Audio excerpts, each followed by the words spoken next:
Welcome to this episode of Missouri Charters Work, a podcast highlighting the charter school experience in Missouri. My name is Doug Thaman. I'm with the Missouri Charter Public School Association, and I'll be your moderator. Today, we are delighted to learn more about Scuola Vita Nuova, or SVN. This school has such a rich history in Kansas City. What originally began as an Italian mission in 1908 to support the increasing number of Italian immigrants entering the city is now a thriving charter public school. SVN is one of the top charter public schools in Kansas City, whose staff is committed to ensuring academic, social, and emotional success for neighborhood children. Today, I'm delighted to introduce to you and welcome Nicole Goodman, CEO, Jessica DiGiovanni, who is the K-8 principal, Janelle Williams, who teaches 5th and 6th grade and is also the parent of a 1st grader and a 3rd grader, and Rodney Padilla, the school's ESL teacher, English as a Second Language. Welcome. Thank you. Thank you. Nicole, I'm going to start with you and just ask you to kind of give a little bit of background and history around SVN and what led to the opening of the school as a charter public school. Back in 1999, Judge Charles Shangler opened the school. It started as a K-5 and then it grew to a K-8 charter school. The focus was fine arts, and also the intention was to serve the inner city of Kansas City, and specifically in the Northeast community.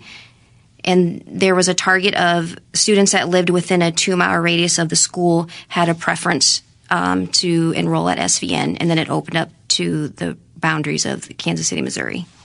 That's great. And the mission of the school specifically speaks to the children in that community and to the heritage of SVN?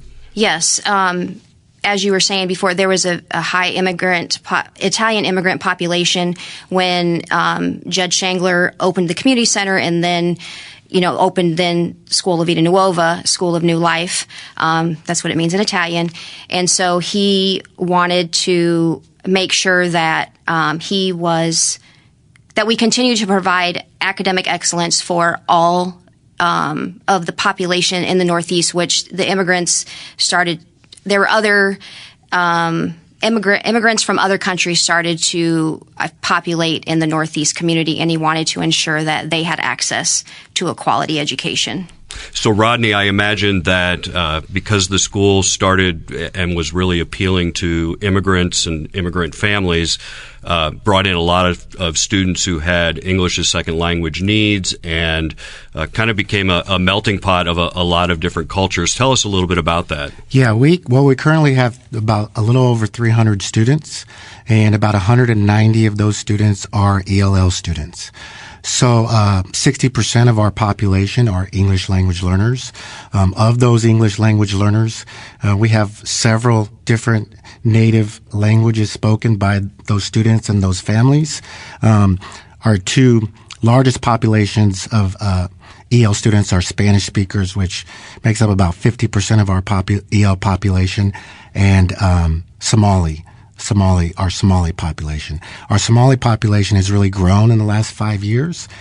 We've seen an increase in students who are native Somali speakers, and then we also have students who speak several other languages like Vietnamese, Burmese, Arabic.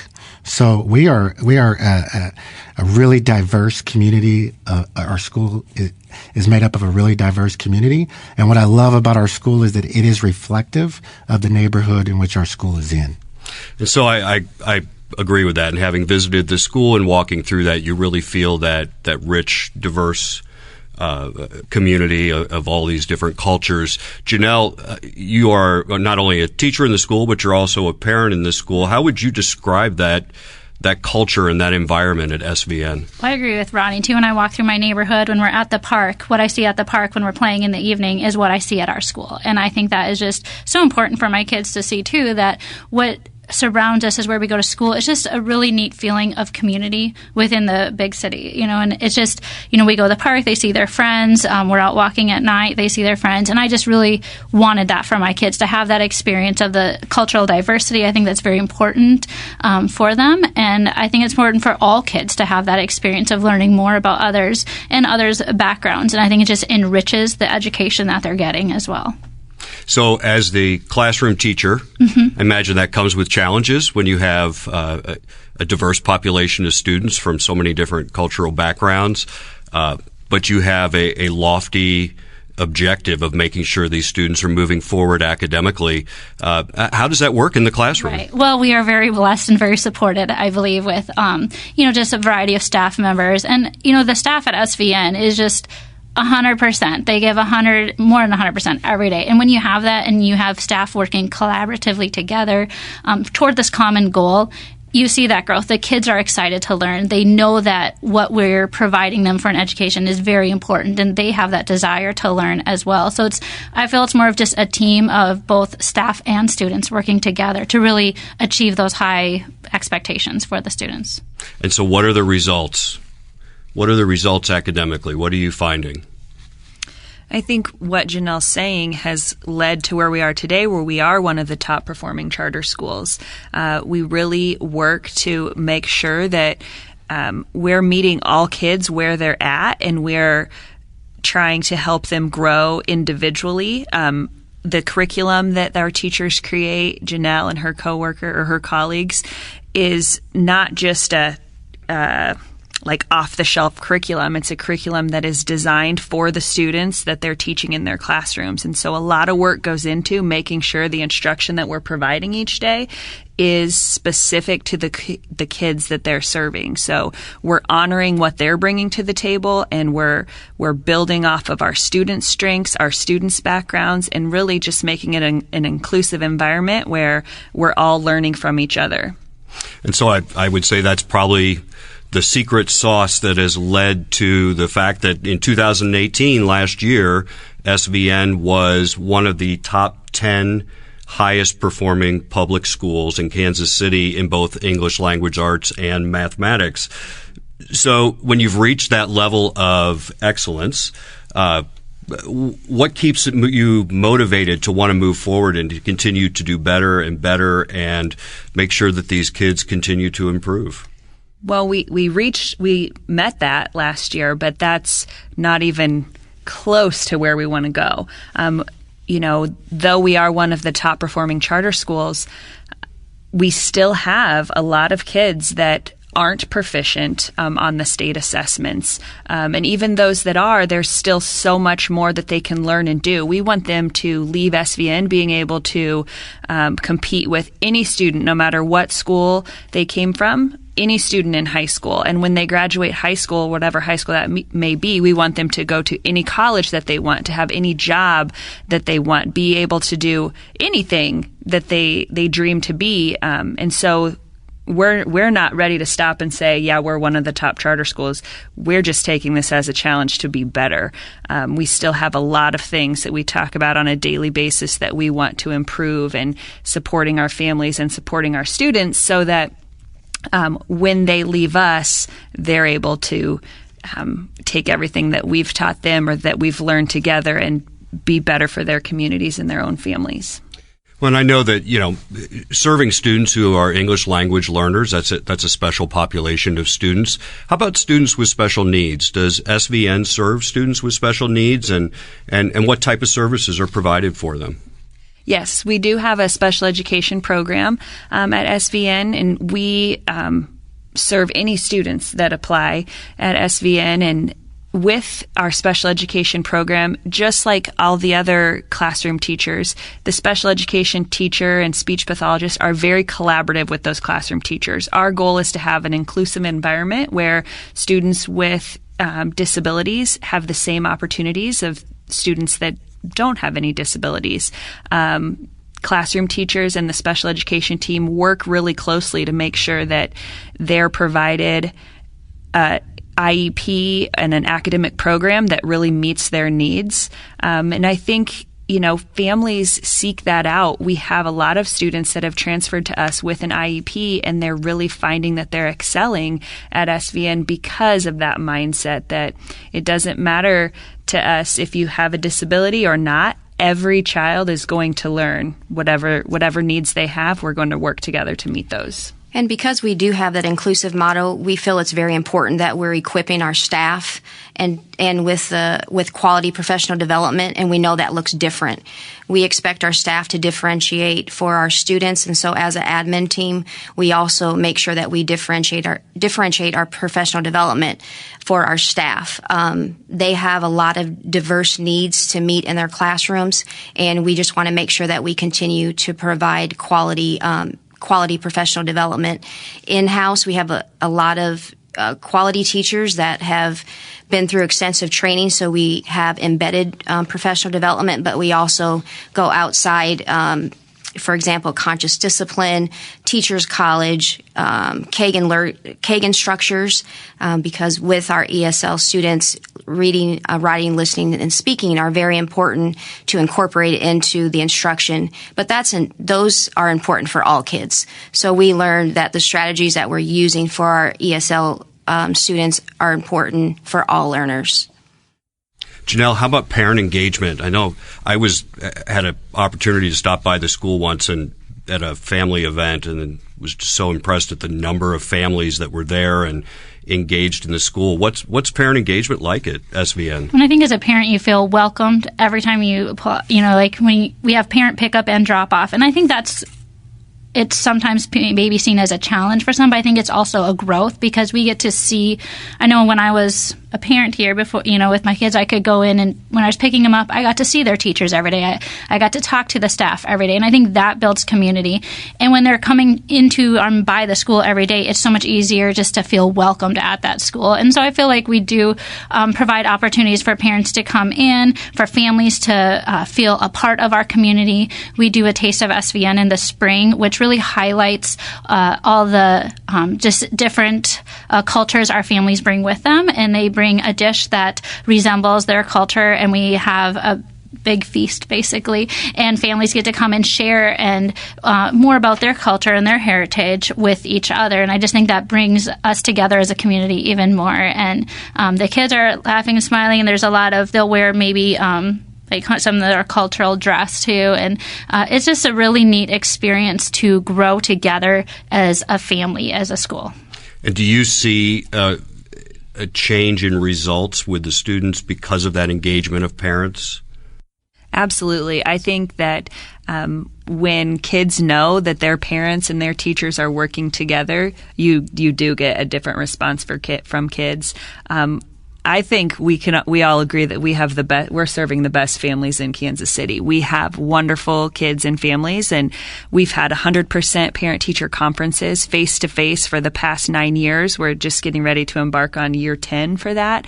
Our parents are very much engaged, but just like with academic achievement, we still feel like there's a lot of room for us to grow in that area. And so we have a group of staff members that are participating in a year-long coursework through UMKC and with School Smart KC that's focused on family and community engagement. So we're learning how we can really build our skills to have high impact family engagement rather than some of the low impact things that are more traditional to do at a school. So we're building our knowledge of home visits and getting teachers and staff into the homes of families to learn more, getting into the community more. Rather than always having our families come to the school, we want to meet them where they live so that we can understand our families more and be able to teach their children better.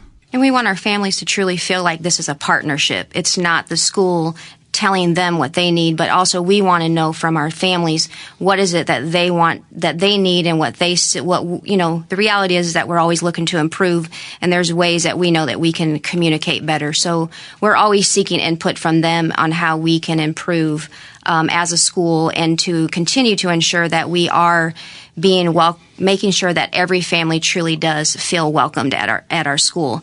We may not all speak the same language, but I'm a firm believer that it's the one language we do speak is love, and that families can feel that when they walk into our facility. So, Rodney, I'm going to put you on the spot here.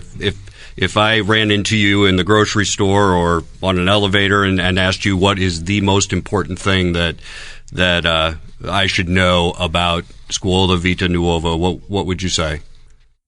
I would say that it is a school that's committed to giving all children it serves the best possible education that we can possibly give, and that we have a staff that is that love to teach, and their goal is to do that as well. That's all I can think of. Janelle, your turn. Cut out the little snap, please. I think one thing that really just draws, my husband and I, when we talk about SVN, what we just love about it is that our kids aren't only getting a really amazing education, and no matter where they're at, they're getting pushed to that next level. The teachers don't stop. They keep pushing them on further and further, but that they're getting to be really awesome people as well. And I think that is something that, our school focuses on. And I've seen as a parent and a teacher that the kids aren't just learning their academics. They're learning how to be a really awesome citizen and community member. And when they leave SVN, our goal, yes, is that they're academically prepared, but that they are also a positive member of our society, and they are contributing and giving back. And I think that's important, and I really love that SVN has that whole student and the whole person in mind when they're educating kids. Nicole, as CEO, you have the pleasure of carrying with you what the challenges are and the things you're thinking through and things that are keeping you awake at night, saying, okay, this great school, how do I continue making sure this school is thriving and doing great work? What are the big challenges facing SVN? Challenges, something that's keeping me up recently is, of course, funding, and worrying that the reality is if you don't have adequate funding, you can't then provide the quality education, the resources that all kids deserve. And then also the manpower and some of the things that, Janelle was describing, academics are important, but meeting the social emotional needs of our students and being that supportive network for our families takes manpower. And so some of the things, we can't keep adding things on our teachers' plates and even on our admin plates. We need positions that are focused on these things. And when you don't have the adequate funding, that makes it's a struggle. And we're small, and so we already wear a lot of different hats. So that does keep me up at night, and I just want to ensure that our students in the inner city and the urban core truly have quality access to quality teachers, quality facility, and so the funding it's not there. So you want the funding is a concern, and like with any public school, we want to make sure that the school is adequately funded, and that's something that we're really trying to focus on. Are there programs that you'd like to bring to the school, or certain positions you can think of that you'd like to bring to the school if the funding were to increase? Well, there's been positions that we have recently added because of some grants, but we know those grants will run out, and we've been intentional not to add positions if we know that we can't sustain that once we're at growth. So we've been able to add a student and family relations coordinator and a dean of students. And it worries me knowing that the funding is going down, that we won't be able to sustain that, even though that was our plan. And those positions are important, as Janelle was saying, meeting that social emotional needs of our kiddos and being that supportive network for our families. That was the intention of these two positions. So that's a good reason why we need to make sure we fix this funding glitch that we have with charter schools in 2019 and make sure that they are equitably funded. So in closing, you've talked about challenges. You've talked about all of the wonderful things happening at the school. We'll just go round robin. Jessica, I'm going to start with you. When you think of SVN, one word. Family. Family. Janelle, family. Awesome. Partnership. Great. Well, thank you all very much. Really appreciate you being here today and learning about Scuola Vita Nuova, which is such a wonderful school, and we hope our listeners have an opportunity to visit and to learn more and see the great things that are happening there. This has been an edition of Missouri Charter's Work with the staff from Scuola Vita Nuova. And we thank you very much for joining us. Have a great day. Thank you. Thank you.